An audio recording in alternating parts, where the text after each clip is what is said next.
കേരള സംസ്ഥാന ജമിയത്തുലമയെ ഇതിൽ ലക്ഷ്യമാക്കിയിരിക്കാൻ സാധ്യതയില്ല എന്ന് ഒന്നുകൂടി വ്യക്തമാക്കട്ടെ.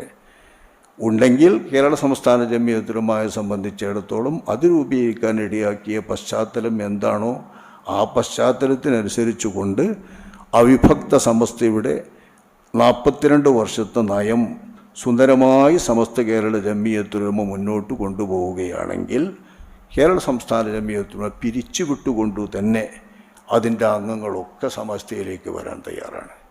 ഇന്ന് കേരള സംസ്ഥാന ജമിയത്തുലമയിലുള്ള പ്രസിഡന്റ് ബഹുമാനപ്പെട്ട മൗലാന കടങ്ങൽ ഉസ്താദ് ഒഴിച്ച് ബാക്കിയുള്ളവരെല്ലാം കേരള സംസ്ഥാന ജമിയത്തുലമ എന്ന സംഘം, ആ സംഘത്തിൻ്റെ സത്യത, ആ സംഘത്തിൻ്റെ ആദർശ ഭദ്രത, ആ സംഘത്തിൻ്റെ പ്രതിബദ്ധത, ആ സംഘത്തിൻ്റെ മഹിമ കണ്ടുകൊണ്ട് അതിൽ ചേർന്നവരാണ്.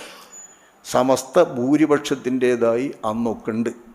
ഉദാഹരണമായി ഈ ഉള്ളവനെ പോലുള്ള ആളുകളൊക്കെ കേരള സംസ്ഥാന ജമിയത്തുലമയിൽ ചേരുന്നത് വലിയ ഭൂരിപക്ഷത്തിൻ്റെ സംഘമായി ആയിരക്കണക്കിന് മദ്രസകൾ നടത്തിക്കൊണ്ടു പോകുന്ന പ്രസ്ഥാനമായി സമസ്ത കേരള ജമിയത്തുലമ നിലവിലിരിക്കുകയാണ്. അപ്പോൾ ആ ഭൂരിപക്ഷത്തിൻ്റെ മഹാസംഘത്തിൻ്റെ അകത്തേക്ക് പ്രവേശിക്കണമെന്ന മോഹമുണ്ടെങ്കിൽ കേരള സംസ്ഥാന ജമിയത്തിലേക്ക് വരാതിരുന്നാൽ മതിയായിരുന്നല്ലോ, സമസ്ത കേരള ജമിയത്തുലമയിലേക്ക് പോന്നാൽ മതിയായിരുന്നല്ലോ. അപ്പം നിലവിലിരിക്കുന്ന ഭൂരിപക്ഷത്തിൻ്റെ സമസ്ത കേരള ജമിയത്തുലമ പോരാ, അത് ശരിയല്ല എന്ന് മനസ്സിലാക്കിക്കൊണ്ട് കേരള സംസ്ഥാന ജമിയത്തുലമയിൽ ചേർന്നിട്ടുള്ളവരാണ് അവിഭക്ത സമസ്തയിൽ മെമ്പറായിരുന്ന പ്രസിഡന്റ് ഒഴിച്ച് ബാക്കി എല്ലാ ആളുകളും ഇന്ന് സംസ്ഥാന ജമിയത്തുലമയിലുള്ളത്.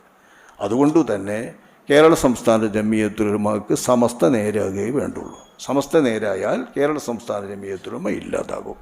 ഇതാണ് ഇതുമായി ബന്ധപ്പെട്ട് സംസ്ഥാന ജമിയത്തുലമയ്ക്ക് പറയാനുള്ളത്.